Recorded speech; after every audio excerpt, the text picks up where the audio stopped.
Assalamualaikum warahmatullahi wabarakatuh.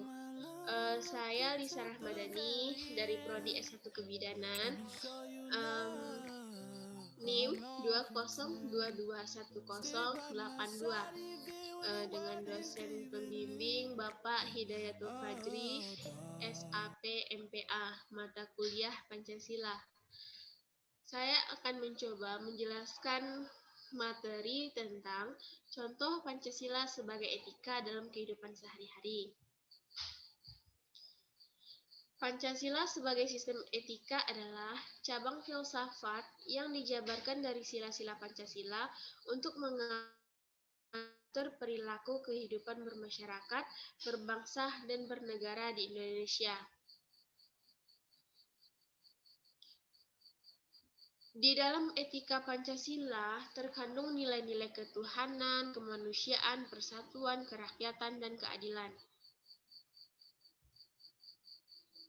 Penerapan sila ketuhanan yang Maha Esa sebagai sumber etika dalam kehidupan sehari-hari.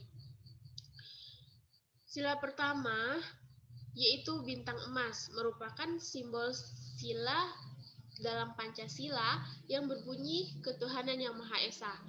Sila pertama sangat mengutamakan aspek ketuhanan dalam setiap segi kehidupan manusia. Yang pertama yaitu sebagai masyarakat kita harus memiliki satu agama dan menjalankan peribadatan dari agama tersebut. Kepemilikan terhadap agama tersebut harus diikuti dengan ketakwaan pada Tuhan. Yang kedua, menjalankan agama dengan tetap memperhatikan kondisi di sekitar dan tidak mengganggu ketertiban dan keamanan di tengah masyarakat. Yang ketiga yaitu menjaga toleransi atau saling menghormati di antara umat beragama agar tercapainya kedamaian dan kenyamanan bersama. Yang keempat yaitu saling bekerja sama antar umat beragama dalam hal yang bersifat memajukan kepentingan umum, misalnya bekerja bakti atau gotong royong. Yang kelima yaitu tidak memaksa seseorang untuk menganut agama tertentu karena sesuai Undang-Undang Dasar tahun 1945, setiap orang berhak untuk memilih dan memeluk agama sesuai dengan apa yang dikehendakinya. Yang kedua yaitu penerapan sila kemanusiaan yang adil dan beradab, yang dilambangkan dengan rantai emas.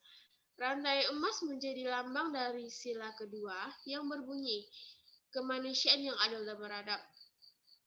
Sila kemanusiaan yang adil dan beradab mewakili keinginan bangsa Indonesia untuk berada di posisi setara dengan bangsa-bangsa lain di dunia ini. Contoh penerapannya itu menghargai perbedaan yang terdiri dari banyak suku, agama, ras, dan adat istiadat. Yang kedua yaitu senantiasa menjaga adab dan kesopanan, kehalusan, dan kebaikan budi pekerti kita dalam berbagai kondisi. Yang ketiga yaitu tidak melakukan diskriminasi pada siapapun. Diskriminasi yang dimaksud ialah membeda-bedakan sesama warga negara, baik perbedaan karena tingkat pendidikan, kondisi ekonomi, dan lain sebagainya. Yang keempat yaitu berani untuk menyampaikan kebenaran dan menegur kesalahan seseorang sesuai dengan adab yang berlaku di tengah masyarakat. Yang kelima yaitu menjaga keseimbangan dalam hal pelaksanaan hak dan kewajiban. Jangan sampai hak dan kewajiban kita mencederai hak dan kewajiban orang lain. Yang ketiga yaitu penerapan sila persatuan Indonesia yang dilambangkan dengan pohon beringin. Pohon beringin menjadi simbol sila ketiga yang berbunyi Persatuan Indonesia. Persatuan di antara rakyat Indonesia merupakan kekuatan dasar dalam mempertahankan keamanan dan pertahanan Indonesia dari ancaman baik dari dalam maupun luar negeri. Penerapan yang pertama yaitu cinta terhadap tanah air, demi menjaga Ketiga yaitu persatuan dan mengutamakan persatuan segala bangsa. dukungan negara yang dilakukan untuk mewujudkan tujuan pembangunan nasional di Indonesia. Kedua Yang yaitu keempat, mengkonsumsi untuk produk dalam negeri meningkatkan agar perekonomian menjadi kesadaran lebih maju. akan mengembangkan bangsa Indonesia baik di tingkat nasional maupun internasional. Yang kelima yaitu meningkatkan kreativitas dan inovasi dari diri sendiri untuk memajukan bangsa Indonesia, memperluas pergaulan dengan orang-orang baru di daerah lainnya.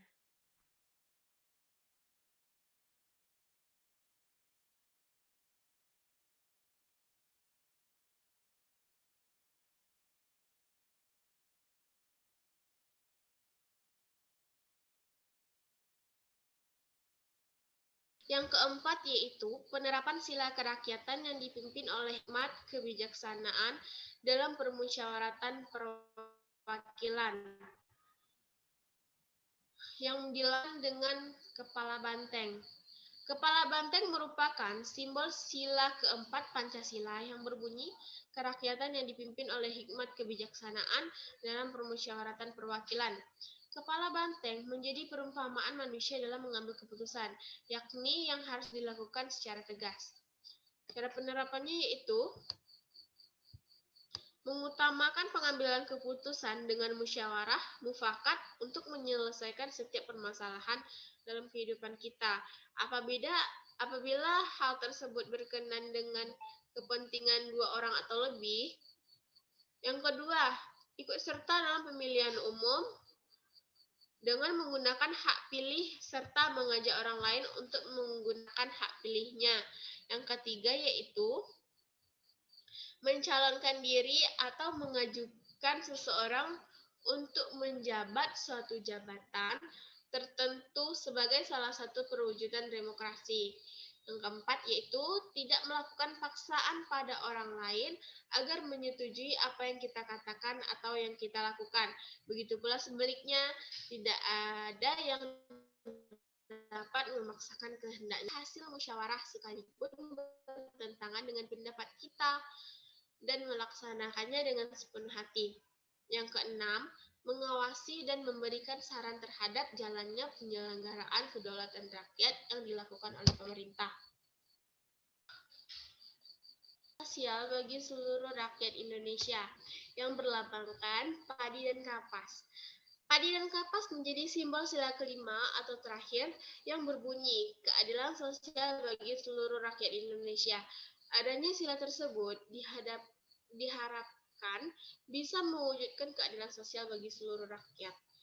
Cara penerapannya yaitu senantiasa berusaha sebaik mungkin untuk membantu orang-orang yang sedang dilanda kesulitan.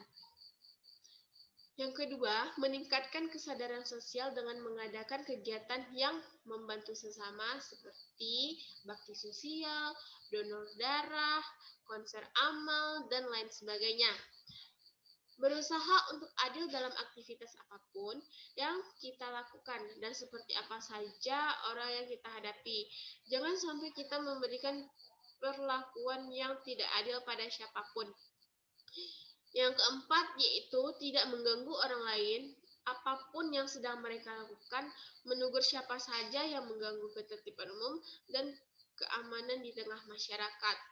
Yang kelima, menghargai karya atau hasil ciptaan orang lain dan hargai pula karya yang kita hasilkan sendiri.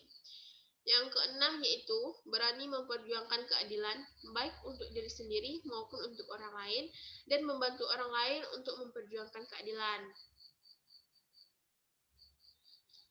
Baiklah, sekian hasil presentasi saya.